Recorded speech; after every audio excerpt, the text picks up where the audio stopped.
One. What is up, Commanders fans? We are here with a quick emergency pod. Literally, I was listening to the podcast from yesterday, and we were talking about, hey, coaching changes could be happening. And as soon as we hit in, about 20 minutes later, there was some news that dropped up there in Washington, but we'll talk about that here in a quick second. Let's welcome in Brian Murphy, my co-host. He's over there in ATL. Brian, what's good? Yeah, how's it going? Of course, that's the way it goes, right? We get a chance to record, a chance that works with our busy schedules, and then, of course, the real big news drops right after that. But I'm glad that we've kind of had a day, a little bit of time to digest it and kind of think up some scenarios. And I like what we were kind of talking about off air, and we'll get to all that here in this quick pod.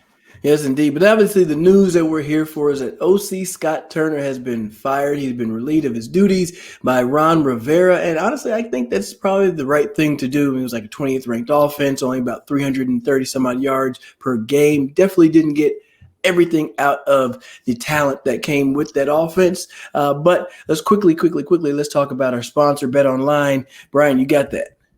Yeah, absolutely. BetOnline remains your number one source for all your sports betting needs this season in the NFL with playoffs coming up, NBA, esports, NHL, all that good stuff. You can bet everything there. And we were looking, we don't see any odds for the next offensive coordinator for the Commanders just yet, but I'm sure that'll be up there soon. You'll always find those latest odds, team matchup info, player news, and game trends.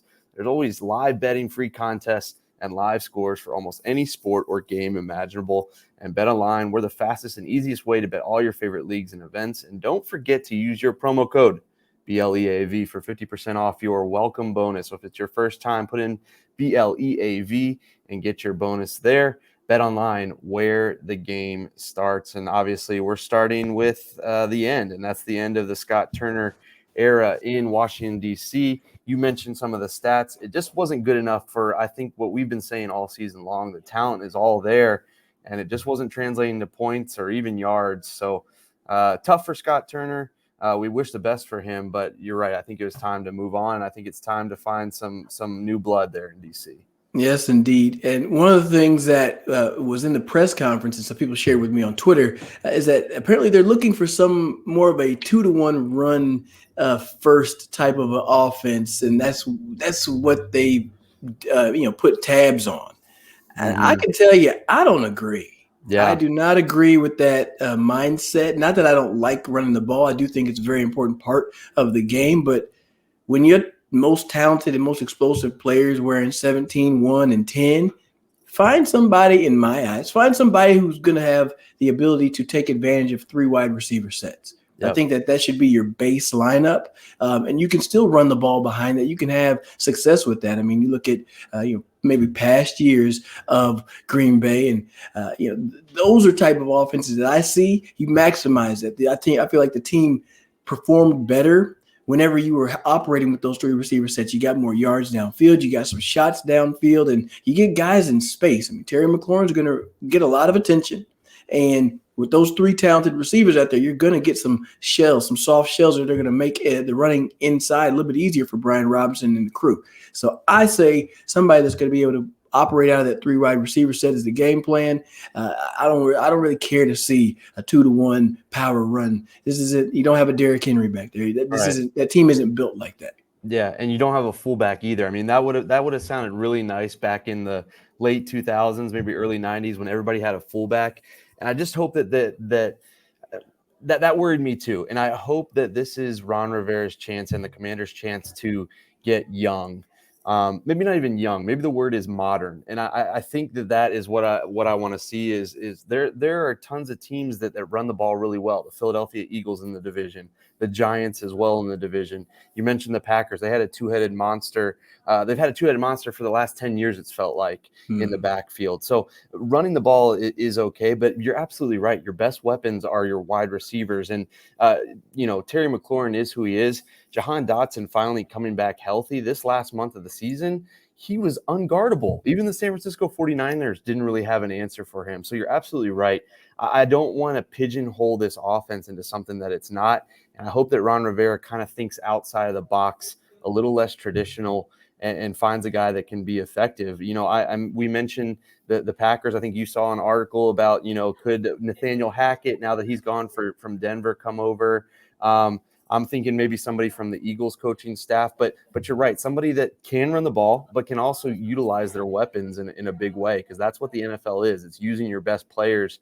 It's not quite to the NBA where it's positionless, but Yeah. you got to get the ball into the best playmaker's hand, no matter how it is, run, pass, kick, however it is, get the ball in the right guy's hands. Yep. I mean, these receivers have shown that they are very dynamic in space. I mean, Yep. you get those guys in space. I mean, Jahan, I'm thinking about that run against the catch and run against the Giants, where he had that spin move. Like, that was a gorgeous move. He hit that circle button and whipped his way and got into the end zone. The guy finds a way to get into the end zone.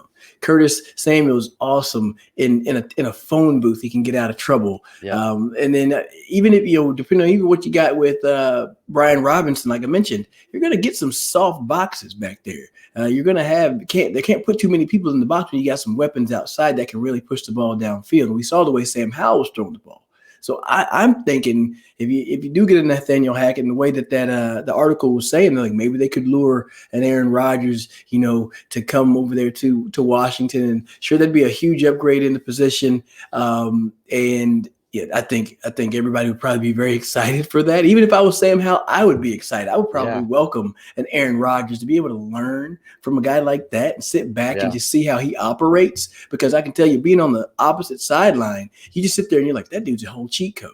Yeah. Like he does some things that are extremely special, and I'm sure that he would probably welcome having a receiver core that Washington has right now. So that's a name that comes up. And I was actually looking here, since Sean McVay is contemplating stepping away from the Rams, he has allowed his coaching staff to pursue other job opportunities without any resistance. So I went and pulled up their offensive coordinator, is a guy by the name of Liam Cohen. Don't know much about him. But he's coming. He was second or third year, I think, with LA. And before that, he was the offensive coordinator and quarterbacks coach for the University of Kentucky. So he is a guy who is going to have a younger mind, a more modern mind. I like how you use that term. Yeah. It may be something that resonates well with the quarterback situation and with the rest of the team. So, that's a name that I think, I don't know if anybody's bringing that up, but that's a name I would kind of throw out there. Don't know much about the guy. Let's not worry about this past season, but you got to think he's going to have some intuitive and innovative things that he can put out there. Yeah, regardless of who it is, I'm just happy to hear that, according to all reports, that Ron Rivera is going to look outside the organization, and hopefully that will expand to a bunch of different places. And typically, I think the best teams, when they make a coaching hire, they go to another team that is successful. And so we've talked about Green Bay. We know what Aaron Rodgers has done a lot. I mentioned the Eagles, Brian Johnson, their quarterbacks coach. I mean, how much of that is Jalen Hurts? How much of that has been his coaching? I've seen that. But yeah, going to San Francisco, LA, Philly, Kansas City, all these offenses that have been really prolific, I think that's the place that you got to start. And as uncomfortable as that might be for an old school guy like Ron Rivera that likes to hire guys that he knows, I think that is the case. And that's the way to be successful, is to poach from some of these good offenses and let that guy just kind of go to work. Just be the head coach of the offense. We know how well Ron Rivera knows defense. Let this guy come in and really be the quote unquote head coach of the offense. Let him kind of put something in place and utilize the weapons that he has. I mentioned Brian Johnson from the Eagles. It got me thinking when you mentioned the three wide receivers. The Eagles, despite the fact that they ran the ball a whole heck of a lot, have some solid receivers in A.J. Brown, Devontae Smith. And, it seems like that they're always open because of the threat of that run. So if you really are thinking 2-to-1 rushing, and hopefully that's not the case, an old school mentality, but if you want to run the ball first, what better place to look than the Eagles and what they did? And then, A.J. Brown and then Devontae Smith both had over 1,000 yards, were top 10 in receiving. So that's kind of the formula you want. Whoever they get, I hope that they can get that kind of production out of the weapons that I think that this team has. I agree. I agree wholeheartedly. And one of the biggest things Martin Mayhew brought up is that they want to get younger at the center position. And so they really know they need to address the offensive line. And you can take pressure off your O-line whenever you spread the field out a little bit. I mean, it got predictable whenever, you start to see all these different motions and shifts and things like that. And people knew, hey, you're going to run this ball right downhill, and that makes it easy on teams. So make it difficult on guys. I went and pulled up the 49ers. Um, the 49ers coaching staff, and they don't really have an offensive coordinator. I think Yeah. Kyle Shanahan is doing the thing there. I mean, Chris Forrester, who was with Washington at one point, he's the run game coordinator, and then Bobby Slowick Jr., who Bobby Slowick is the passing game coordinator. So they're kind of having shared responsibilities and kind of split that thing up. So they're doing things a little bit differently. I don't know if they're going to get young Slow involved in it or not, but there's so many different options out there. Yeah, that is the one thing that you run into, because a lot of these these good offensive teams, a lot of times the head coach is the offensive coordinator, like you said, with Kyle Shanahan, Sean McVay the same way. So you have to be careful when trying to go to their tree when the root of their tree is the head coach. But yeah, it'll be interesting to see what they do. I hope that he takes his time, and I hope that he finds a guy that can really make something happen, because I think that they're right there, and I think we saw spurts where they were really creative and they had some really good plays and formations in play. But that should be the basis. They should be doing that every game, and that was kind of the reason that you kind of had to move on from Scott Turner. Yeah, and looking at Bobby Slowick, he was on staff at I want to say he was in Washington. His dad is a longtime coach as well, so I know those guys. I know this guy, and you got to think the way that they were able to utilize Debo Samuel. That kind of makes you wonder: hey, do you want to implement something like that and utilize Curtis Samuel in that position? So you got the same last name.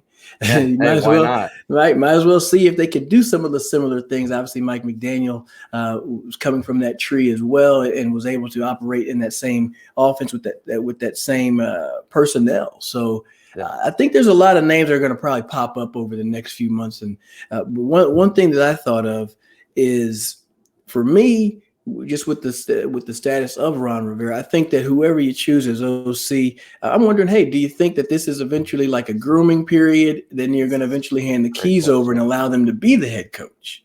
So you mentioned the Chiefs, Eric Bieniemy. Obviously, his name is continually in the coaching ranks of coaching circle of potential head coaches, and just hasn't gotten any head coaching gigs just yet. And then for whatever reason that is that an opportunity that you bring him in and see if he can get some things going and then maybe elevate him to that position? But I don't know. I don't know. There's so many different ways this thing can go.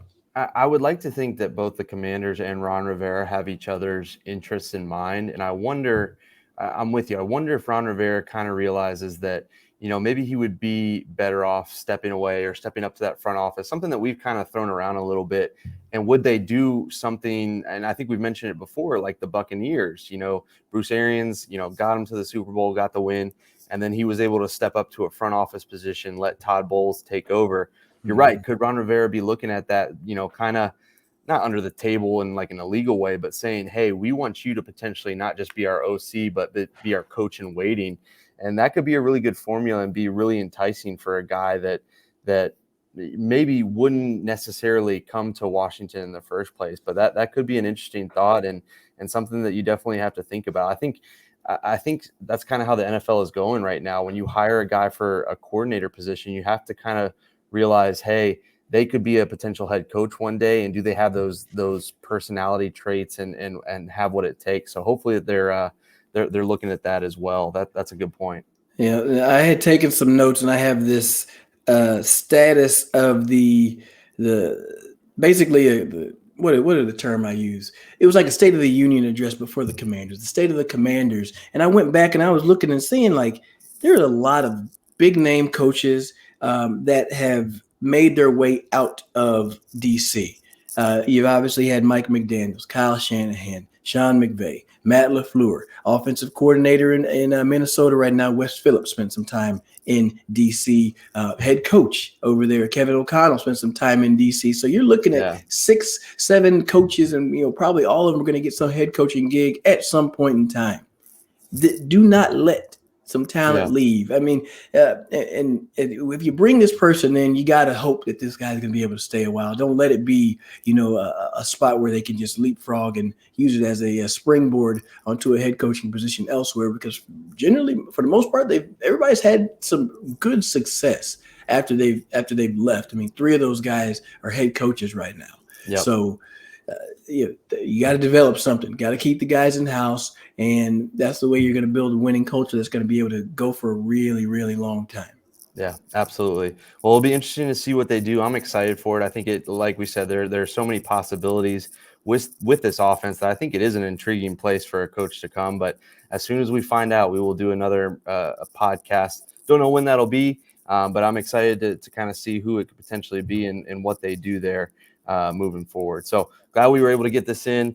If there is any more breaking news, if they all of a sudden hire somebody tomorrow, we'll be back tomorrow. But I'm glad we were able to fit this in. Otherwise, we'll be back with you to talk about the playoffs, preview, and all that stuff, getting all the odds from our guys at Bet Online, which we appreciate them bringing the show. Any closing thoughts on Scott Turner being fired and moving forward? Yeah, well, I think the players had spoken, and Ron Rivera seems to have his finger on the pulse of the locker room and kind of listens to what his players want. And even if it means that you got to let somebody go, you really probably weren't going to get any performance or any uplifting performances if you were to keep Scott Turner. So like you said earlier, best of luck to him moving forward. I'm sure he's going to land on his feet elsewhere. But hey, I think things are going right in Ashburn. So good move by Ron Rivera. Absolutely. So hopefully turning a new leaf, and hopefully we're talking about a top-ranked offense this time next year, at least moving up in the rank. So good stuff. We'll keep you updated. And again, we'll be with you all off season long through the playoffs, all that good stuff. But Anthony, thanks for chatting, and we'll be back with you next time. Yes, indeed. See y'all later.